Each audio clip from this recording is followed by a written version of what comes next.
Olá, sejam todos muito bem-vindos. Meu nome é Isabela Freitas, como vocês já sabem. Hoje estarei ministrando a quarta e última aula da nossa disciplina de Direito Imobiliário 2 do curso de Técnico em Transações Imobiliárias pelo Instituto Federal do Norte de Minas Gerais.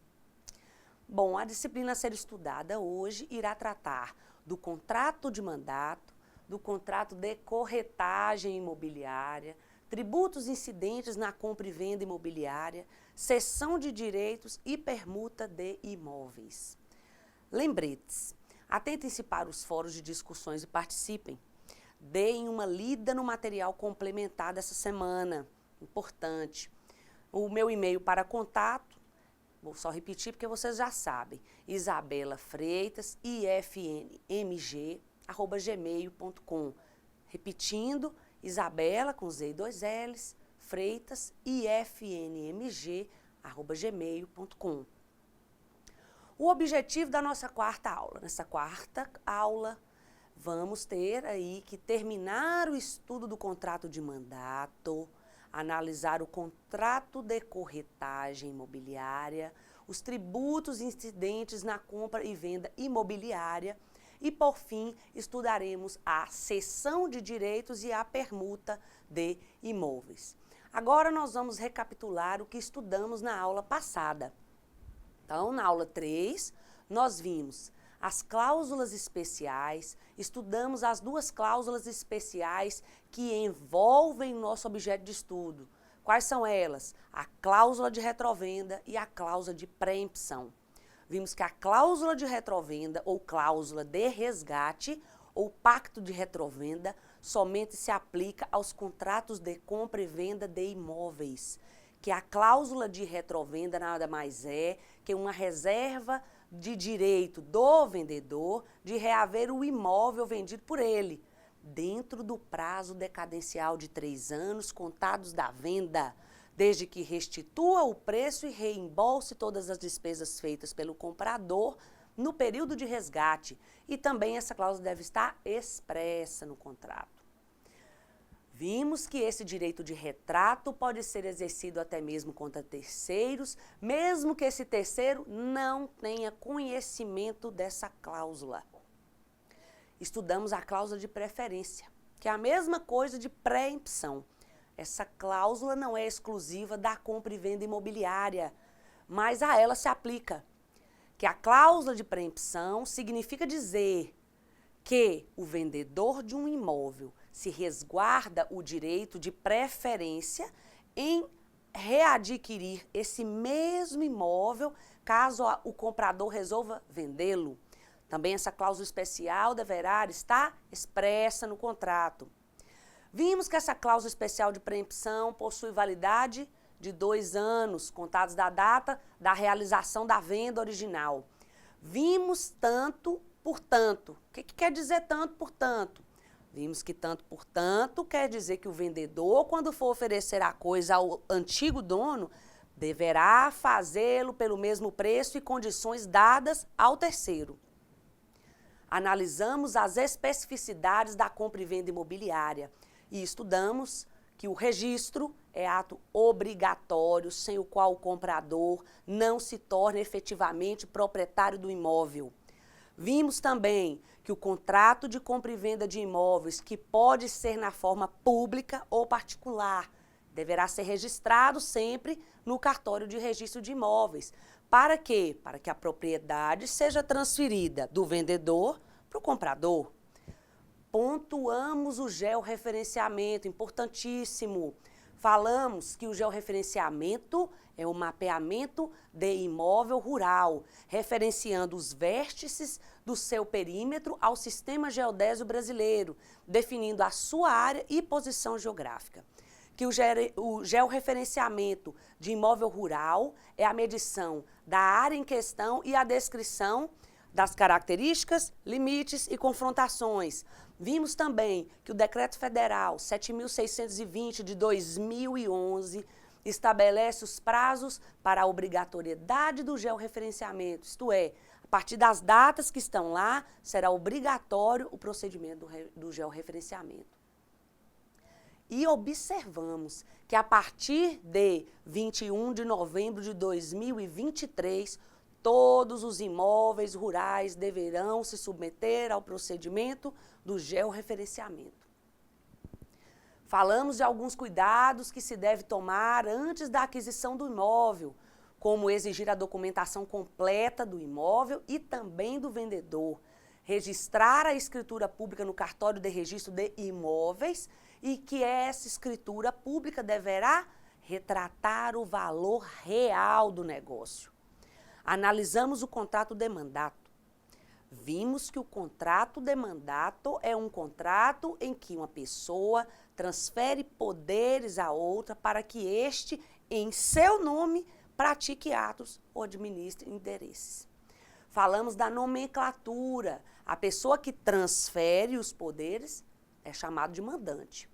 A pessoa que recebe os poderes é chamado de mandatário. Vimos que o contrato de mandato é negócio jurídico de representação. O mandatário, aquele que recebe os poderes, representa o mandante. Vimos que mandatário sempre age, portanto, em nome do mandante. Falamos que a procuração é um instrumento do mandato, ou seja, é a forma como o contrato de mandato se materializa. Vimos que essa procuração, ela pode ser pública ou particular, vai seguir a regra do 108 do Código Civil de 2002. Falamos então que se o imóvel for de valor acima de 30 vezes o valor do salário mínimo, é obrigatória a escritura pública. Como a procuração depende da substância do ato, ela também deverá ser obrigatoriamente feita na forma pública. Também em cartório de notas. Bom, iniciando a aula de hoje, vamos terminar o estudo do contrato de mandato. Já sabemos quem são as partes nesse contrato. De um lado eu tenho o mandante, aquele que transfere os poderes. Do outro lado eu vou ter o mandatário, que é aquele que recebe os poderes e age em nome do mandante. Pois bem, essas partes desse contrato possuem obrigações específicas. Vamos primeiramente estudar as obrigações do mandatário. Pessoal, as obrigações do mandatário, elas estão todas previstas lá no artigo 667 a 674 do Código Civil de 2002. Vamos aqui elencar apenas as principais. Nós separamos 3. Diligência habitual na execução do mandato, prestação de conta de sua atuação de mandante e obrigação de concluir negócio já começado se tiver perigo da demora em caso de morte, interdição e mudança do estado do mandante. Observem, a primeira obrigação destacada foi a diligência habitual na execução do mandato. Essa obrigação ela está expressa no artigo 667 do Código Civil de 2002. Vejam, o mandatário é obrigado a aplicar toda a sua diligência habitual na execução do mandato e a indenizar qualquer prejuízo causado por sua culpa ou daquele a quem subestabelecer, sem a autorização, poderes que deveria exercer pessoalmente. Vejam, então, que o mandatário deve tomar todas as cautelas, cuidados para cumprir o combinado no contrato de mandato. Outra obrigação do mandatário, prestar contas de sua atuação de mandante. Agora nós vamos analisar o que diz o artigo 668 também do Código Civil atual. O mandatário é obrigado a dar conta de sua gerência ao mandante, transferindo-lhe as vantagens provenientes do mandato por qualquer título que seja. Vejam que o mandatário é obrigado a prestar as contas de sua atuação de mandante. E ainda, se sua atuação gerar alguma vantagem, esta vantagem deve ser repassada ao mandante. Por que isso ocorre? Isso ocorre porque o mandatário age em nome do mandante. Observem agora outra obrigação. Obrigação de concluir negócio já começado se tiver perigo da demora, em caso de morte, interdição e mudança do estado do mandante. Essa obrigação ela está expressa no artigo 674, também do Código Civil atual. Olha a redação. Embora ciente da morte, interdição ou mudança de estado do mandante, deve o mandatário concluir o negócio já começado, se houver o perigo da demora. Pessoal, em regra, morte, interdição e mudança de estado são causas de extinção do contrato de mandato. Mas, mesmo diante dessas situações, o mandatário será obrigado a concluir o negócio já começado se a demora na realização do mandato puder gerar algum prejuízo ao mandante e seus herdeiros. Meus caros, interdição é uma medida judicial pela qual a autoridade priva o incapaz. Quem é o incapaz? O incapaz aqui é a pessoa maior, sem discernimento de gerir seus próprios bens e praticar os atos da vida civil. Então, o juiz vai nomear um curador. O interditado pode ser um pródigo, um deficiente mental, um ébrio habitual, um viciado em tóxicos ou um excepcional com insuficiência mental. Outra coisa, quando o artigo fala em mudança de estado, ele está falando de mudança de estado civil. O que é isso? Eu sou solteiro, casei, agora eu sou casado. Esse é meu estado civil. Outro exemplo, eu sou casado e me divorciei, agora eu sou divorciado.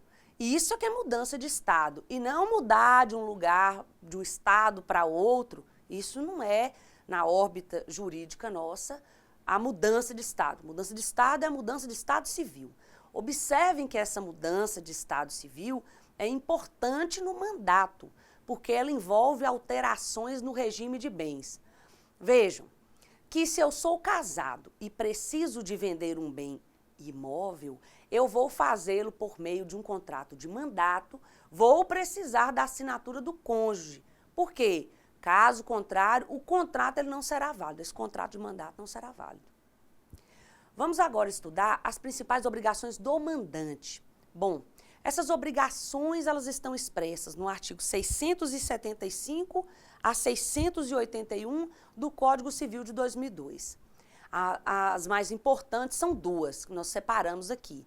A obrigação de satisfazer as obrigações contraídas pelo mandatário e adiantar as custas da execução do mandato, quando elas forem necessárias. E a outra obrigação é que o pagamento da remuneração do mandatário quando for feito contrato de mandato oneroso. Pessoal, primeira regra está prevista no artigo 675 do Código Civil de 2002.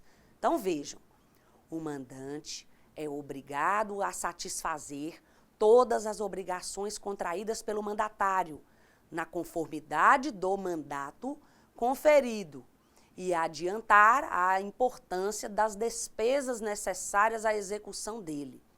Quando o mandatário lhe pedir, aqui tem uma observação, quando fala na conformidade do mandato conferido, quer dizer que é dentro dos limites dos poderes transferidos ao mandatário. Ele não pode ir além desses poderes. A segunda obrigação, ela está prevista no 676 do Código Civil de 2002. Observe a redação. É obrigado o mandante pagar ao mandatário a remuneração ajustada e as despesas da execução do mandato, ainda que o negócio não surta o esperado efeito, salvo tendo o mandatário culpa. Então vejam, o contrato de mandato pode ser gratuito. Nesse caso não haverá remuneração, mas pode ser oneroso. Aí terá sim a obrigação de pagamento da remuneração ajustada, mesmo que o negócio não surta os efeitos esperados. Mas se o mandatário tiver culpa, ou seja, por causa de sua falha na diligência, o negócio não se realizou, ele não terá direito ao pagamento, é claro. Vamos agora falar da cessação do mandato. Está tudo isso aí previsto no artigo 682 do Código Civil. Vai tratar desses casos. Então, vejam, cessa o mandato pela revogação ou renúncia, pela morte ou interdição de uma das partes, pela mudança de estado que inabilite o mandante a conferir poderes ou o mandatário para exercê-los, pelo término do prazo ou pela conclusão do negócio. Bem, pela revogação ou pela renúncia. Importante isso aqui. Revogação é ato do mandante. Ele decide não querer mais ser representado por aquele mandatário. Já a renúncia é ato do mandatário. O mandatário é que não quer mais representar o mandante. Agora vamos analisar o item morte. Morte do mandatário sempre ocorrerá a extinção do contrato. Mas a morte do mandante tem uma exceção que nós já estudamos, falamos dela já. Qual seja?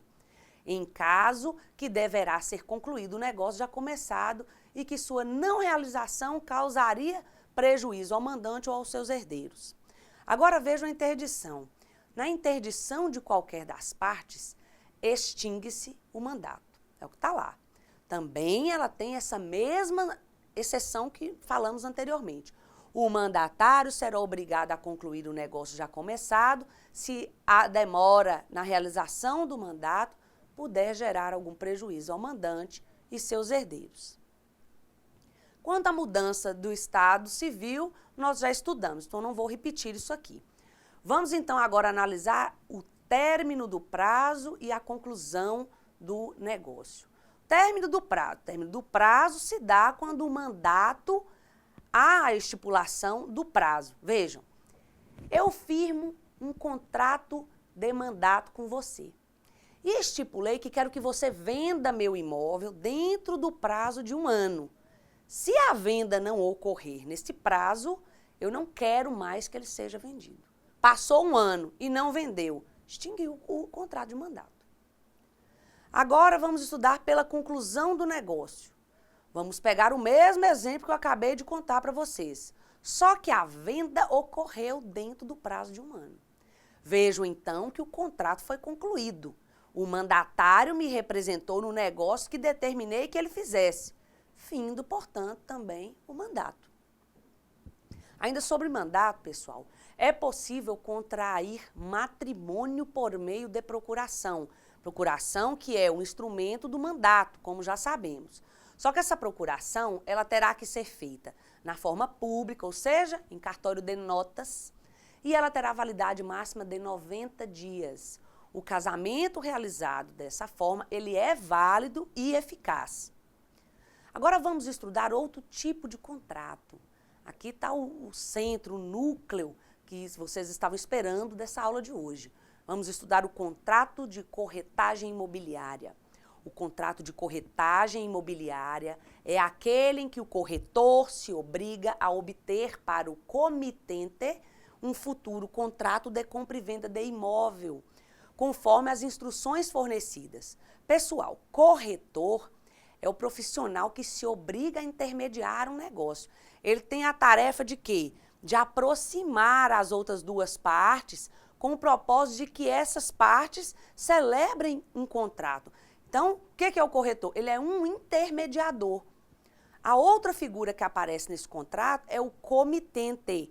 Comitente é a pessoa que contrata a intermediação. É a pessoa que busca o serviço de corretor. Então, importante, corretor, ele não pode estar ligado ao comitente por contrato de mandato, prestação de serviço ou qualquer outra relação de dependência.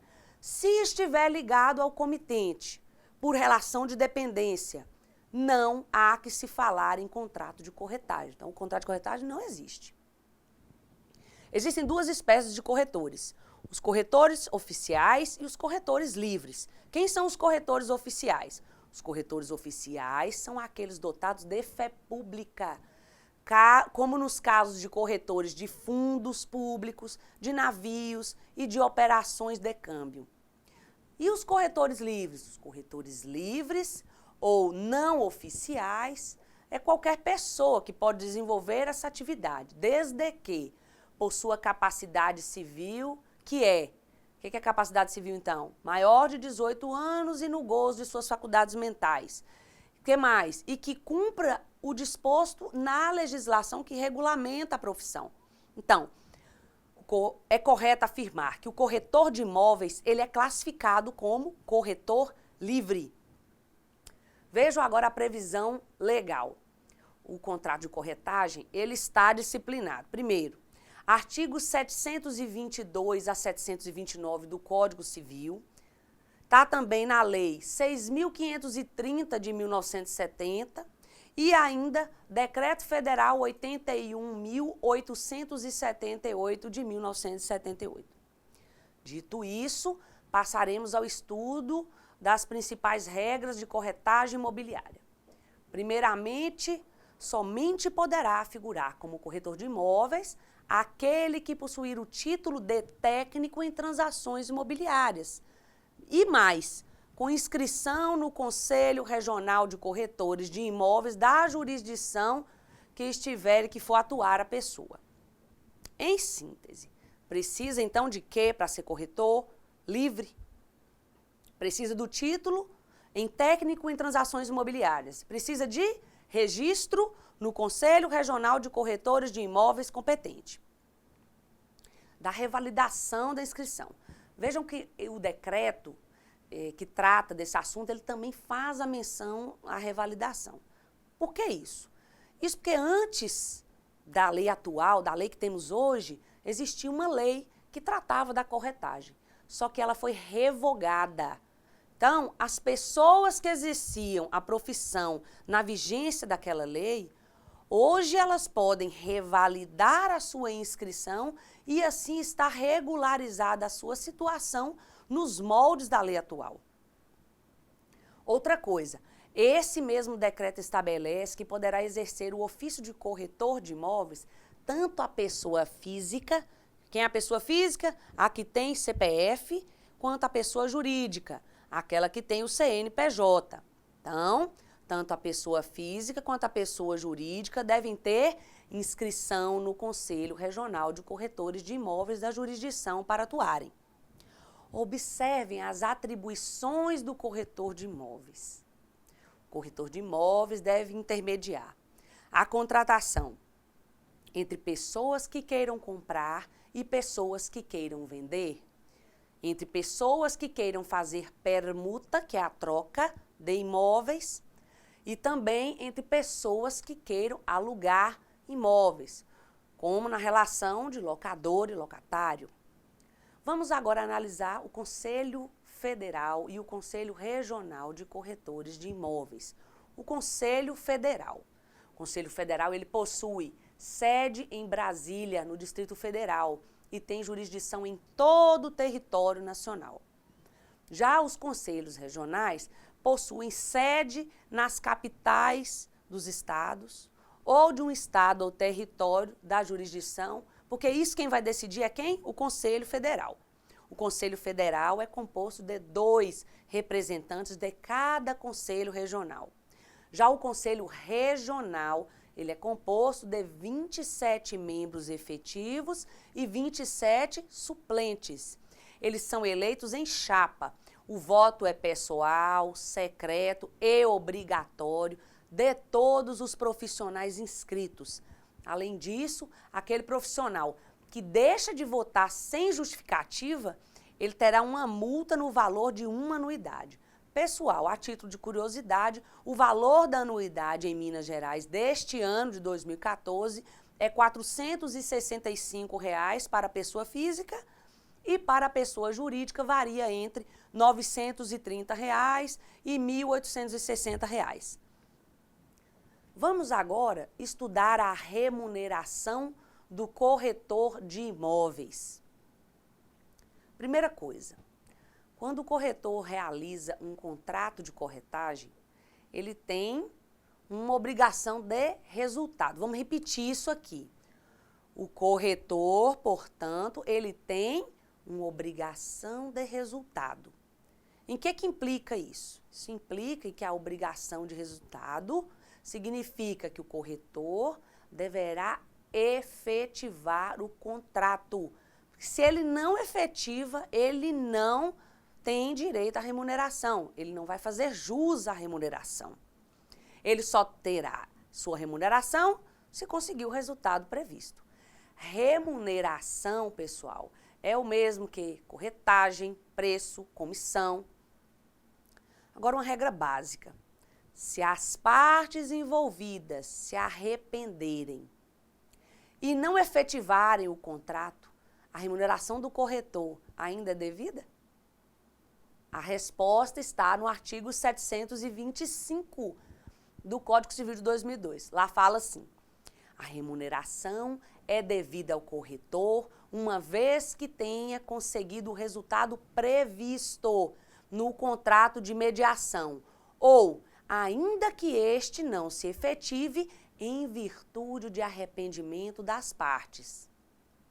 Pessoal, o artigo fala em arrependimento. Arrependimento é diferente de desistência. Então vejam, arrependimento significa dizer que o contrato foi feito, mas as partes posteriormente, depois que o contrato foi feito, se arrependeram e resolveram desfazer o contrato. E a desistência? A desistência está na fase pré-contratual. Aqui as partes deixam de realizar o contrato antes mesmo da ocorrência dele. Então lembrem-se, só haverá o direito à remuneração se ocorrer arrependimento. Se ocorrer desistência, não caberá remuneração do corretor. Meus caros, remuneração é fixada pelo Conselho Regional competente. Por fim, a tabela de honorários do corretor está no material complementar. Vocês devem dar uma olhada lá, verificar os preços praticados no mercado hoje. Tá bom? Bom, vamos estudar agora os tributos incidentes na compra e venda imobiliária. Aqui nós vamos estudar dois principais tributos que nos interessam. O foco é compra e venda imobiliária. Então, nós vamos ter lá o ITBI, que é o Imposto de Transmissão de Bens entre Pessoas Vivas, e o outro que chama Imposto de Renda sobre Lucro Imobiliário. O ITBI. O ITBI é um imposto de competência municipal e distrital, de onde estiver situado o imóvel. O imóvel está situado em Montes Claros, a competência é de quem? De cobrar esse ITBI? Do município de Montes Claros. Está em Janaúba, vai ser do município de Janaúba. É de onde estiver situado o imóvel. Sua base de cálculo é o valor venal do imóvel. Observem que valor venal é o valor de mercado do produto e não o valor real do produto. É o valor com que se pode comercializar. Já o imposto de renda sobre lucro imobiliário é de competência da União. Este imposto só é devido quando se apura um lucro entre o valor original da aquisição do imóvel e o valor da atual transmissão. Então, imagine o exemplo. Um imóvel foi adquirido por R$500 mil e foi revendido por R$600 mil. Nesse caso, apura-se o lucro imobiliário de quanto? R$100 mil, que é a diferença entre 500 e 600. Então, é sobre esse valor dos R$100 mil que incidirá a alíquota do imposto de renda sobre lucros imobiliários. Agora vamos estudar o último tópico da nossa aula de hoje, a cessão de direitos e permuta de imóveis. Pessoal, a cessão de direitos é um negócio jurídico em que o credor é chamado de cedente, transfere total ou parcialmente o seu crédito a um terceiro. Esse terceiro é chamado de cessionário, mantendo-se a mesma relação obrigacional com o devedor cedido. Então, para que a cessão seja válida, não é nem necessário que o devedor concorde. O devedor deverá apenas ser notificado. O que é isso? Ele vai ser informado que não mais deve a fulano, mas sim que agora deve a Beltrano. A cessão ela pode ser feita por instrumento público ou instrumento particular. A cessão ela é plenamente também aplicável a imóveis. Agora, vamos falar da permuta de imóveis, o contrato de permuta. O contrato de permuta é também chamado de troca ou de escambo.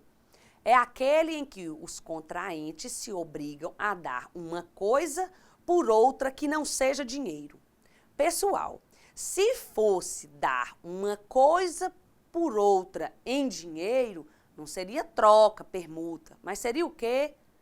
Compra e venda. Compra e venda não é isso? Então, o contrato de permuta pode ter como objeto qualquer bem que possa ser vendido. É também plenamente aplicável aos imóveis. No entanto, com relação aos imóveis, também deverá observar aquela forma legal lá do artigo 108 e também a necessidade de registro. Agora vamos fazer uma recapitulação dessa nossa última aula. Então, na aula 4, a última aula, o que nós vimos? Nós vimos as obrigações do mandatário.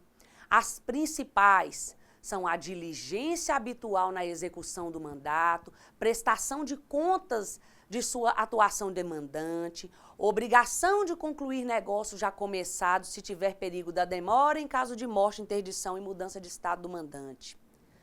Vimos que o mandatário deve tomar todas as cautelas, cuidados para cumprir o combinado no mandato. Vimos que o mandatário é obrigado a prestar contas de sua atuação ao mandante e ainda que se sua atuação gerar alguma vantagem, essa deverá ser repassada ao mandante. Isso ocorre porque o mandatário age em nome do mandante. Estudamos que, em regra, morte, interdição e mudança de estado são causas de extinção do contrato de mandato.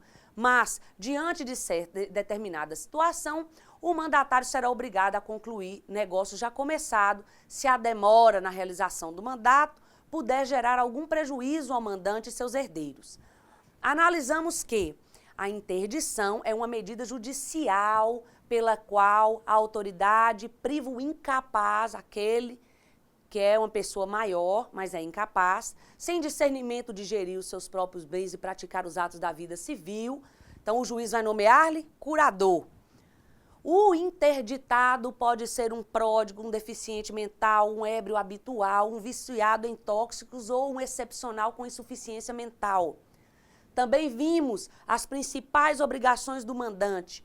A obrigação de satisfazer as obrigações contraídas pelo mandatário e de adiantar as custas da execução do mandato quando necessárias. Outra obrigação é o pagamento da remuneração do mandatário quando for feito o contrato de mandato oneroso. Vimos que o contrato de mandato ele pode ser gratuito, nesse caso não haverá remuneração, mas também pode ser oneroso, e aí terá a obrigação de pagamento da remuneração ajustada, mesmo que o negócio não surta os efeitos esperados. Mas, se o mandatário tiver culpa, então, por causa de uma falha sua na diligência, o negócio não se realizou, ele não terá o direito ao pagamento. Observamos os casos de cessação do mandato. Quais são os casos de cessação do mandato? Revogação, renúncia, morte, interdição das partes, mudança de estado que inabilite o mandante a conferir poderes ou do mandatário para exercê-lo e também pelo término do prazo ou pela conclusão do negócio. Vimos que revogação é ato do mandante, ele decide que não mais quer ser representado por aquele mandatário. O que é renúncia? É ato do mandatário. Ele decide que não quer mais representar o mandante. Que a morte do mandatário sempre ocorrerá a extinção do mandato, mas que a morte do mandante tem uma exceção. Falamos dela, qual seja, em caso que deverá ser concluído o negócio já começado e que sua não realização causaria prejuízo ao mandante ou aos seus herdeiros.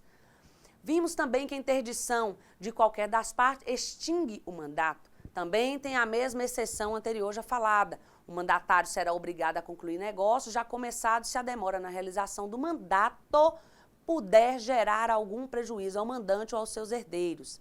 O que mais nós estudamos? Nós estudamos o contrato de corretagem imobiliária, Vimos que o contrato de corretagem imobiliária é aquele em que o corretor se obriga a obter para o comitente um futuro contrato de compra e venda de imóvel, conforme as instruções fornecidas. Que o corretor é um profissional que se obriga a intermediar um negócio, tem a tarefa de aproximar as duas partes, com o propósito de que as mesmas celebrem um contrato. Ele é o intermediador. Quem é o comitente? Comitente é a pessoa que contrata a intermediação, é a pessoa que busca o serviço de corretor. Observamos que o corretor não pode estar ligado ao comitente por contrato de mandato, prestação de serviço ou qualquer outra relação de dependência, que se estiver ligado ao comitente por relação de dependência, não existirá o contrato de corretagem. Estudamos também as duas espécies de corretores, quais sejam corretores oficiais e corretores livres, que os corretores oficiais são aqueles dotados de fé pública, como nos casos de corretores de fundos públicos, navios e operações de câmbio. O que mais que nós vimos? Que os corretores livres ou não oficiais, qualquer pessoa pode desenvolver essa atividade, desde que possua capacidade civil e que cumpra o disposto na legislação que regulamenta a profissão. Estudamos as principais regras da corretagem imobiliária e vimos que somente poderá figurar como corretor de imóveis aquele que possui o título em técnico de transações imobiliárias, com inscrição no Conselho Regional de Corretores de Imóveis da jurisdição e que estiver em que for atuar. Em síntese, precisa de título no técnico de transações imobiliárias e de registro no Conselho Regional de Corretores de Imóveis competente. Também vimos que o decreto que trata dos assuntos também faz menção à revalidação. Isso ocorre porque antes da lei atual existia uma lei que tratava de corretagem, só que ela foi revogada. Então, as pessoas que exerciam a profissão naquela época, hoje poderá revalidar a sua inscrição e assim estar regularizada a sua situação nos moldes da lei atual. Vimos ainda que esse mesmo decreto estabelece que poderá exercer o ofício de corretor de imóveis tanto a pessoa física, CPF, quanto a pessoa jurídica, CNPJ. Tanto a pessoa física quanto a pessoa jurídica devem ter a inscrição também no Conselho Regional de Corretores de Imóveis da jurisdição para atuarem. Estudamos as atribuições do corretor de imóveis. O que nós falamos? Falamos que o corretor de imóveis deve intermediar a contratação entre pessoas que queiram comprar e vender, entre pessoas que queiram permutar imóveis, entre pessoas que queiram alugar imóveis. Analisamos o Conselho Federal e o Conselho Regional de Corretores de Imóveis. Vimos que o Conselho Federal possui sede em Brasília, Distrito Federal, e tem jurisdição em todo o território nacional. Também vimos que os conselhos regionais possuem sede nas capitais dos estados, ou dos estados ou territórios da jurisdição, porque isso quem vai decidir é o Conselho Federal. E que o Conselho Federal é composto 2 representantes de cada conselho regional. E o Conselho Regional é composto de 27 membros efetivos e 27 suplentes. Eles são eleitos em chapa, o voto é pessoal, secreto e obrigatório de todos os profissionais inscritos. Além disso, aquele profissional que deixa de votar sem justificativa terá uma multa no valor de uma anuidade. Estudamos a remuneração de corretores. O que nós vimos? Quando o corretor realiza um contrato de corretagem, ele tem a obrigação de resultado. Também vimos que implica a obrigação de resultado. Implica em que o corretor deverá efetivar o contrato. Se não efetivar, o que vai acontecer? Ele não faz jus à remuneração. Ele só terá remuneração se conseguir o resultado previsto. Analisamos a remuneração, que é o mesmo que corretagem, preço ou comissão. Estudamos a regra básica. Qual que é a regra básica? Que as partes envolvidas se arrependerem e não efetivarem o contrato, a remuneração ainda assim do corretor é devida. Também vimos a diferença entre arrependimento e desistência. Que arrependimento significa o quê? Significa dizer que o contrato foi feito, mas que as partes posteriormente se arrependeram e resolveram desfazer o contrato. Vimos que desistência está na fase pré-contratual, a que as partes deixam de realizar o contrato antes mesmo de sua ocorrência.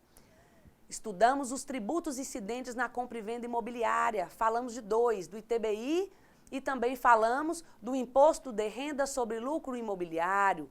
Falamos do ITBI, que sua base de cálculo é valor venal do imóvel, que a competência é municipal e distrital, de onde estiver situado o imóvel.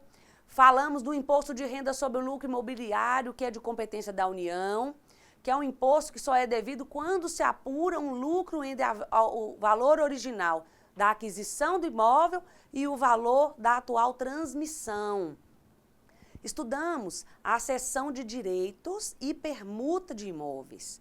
O que nós vimos lá? Vimos que a seção de direitos é um negócio jurídico em que o credor é chamado de cedente, transfere total ou parcialmente seu crédito a um terceiro.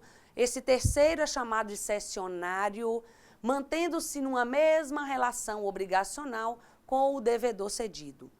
Para que a cessão seja válida, não é necessário que o devedor concorde, que o devedor deverá apenas ser notificado.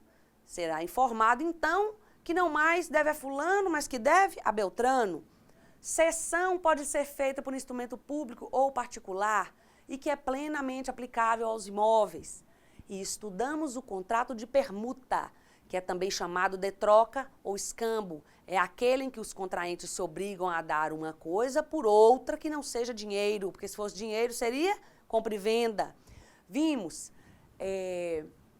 analisamos que o contrato de permuta pode ter como o objeto qualquer bem que possa ser vendido e que é também plenamente aplicável aos imóveis. Só que no caso de imóveis tem que se observar duas coisas: forma legal e a necessidade de registro. Bom, pessoal, vamos passar agora para a relação de materiais complementares. Durante a semana estarão disponíveis para vocês alguns materiais complementares, e são eles: toda a relação de artigos que estudamos, pertinentes aí à aula 4, e também a tabela de honorários de corretores de Minas Gerais, vai estar lá. Bom, pessoal, chegamos ao final de mais uma disciplina. Quero dizer a vocês que, mais uma vez, foi um prazer ministrar essas aulas. Espero ter contribuído para um bom preparo de vocês para a carreira que os espera. Desejo sucesso a todos e ótimos estudos, e até a próxima.